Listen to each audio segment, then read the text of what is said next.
90 ஆண்டுகள் இந்தியாவின் குரலாக ஒழித்த ஆகாஷ்வாணி வருங்காலத்தில் நாட்டின் வளர்ச்சி பயணத்தில் பங்கேற்கும் என்ற எனக்கு நம்பிக்கை இருக்கிறது.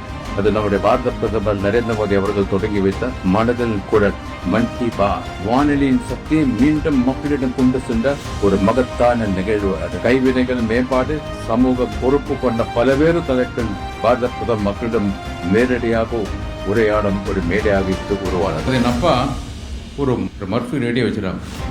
தினமும் அவர் அதில் நியூஸ் கேட்பது அவருடைய வழக்கம். இப்போ ஒரு நாளைக்கு அந்த நியூஸில் ஒரு பேர் வந்தது. எனக்கு தெரிஞ்ச வரைக்கும் அவர் ஒரு நீதிபதியாக இருந்தவர் வடநாட்டில். அதுக்கப்புறம் கவர்னரை கூட பணியாற்றினார் என்று நான் நினைக்கிறேன்.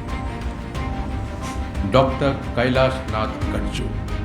அதை கேட்ட பிறகுதான் என்னுடைய அப்பா அந்த பெயரை எனக்கு வைத்தார். தமிழ்நாட்டிலோ கேரளாவிலோ இப்படி ஒரு பெயர் கைலாஷ்நாதன் வைக்கும் பழக்கமில்லை.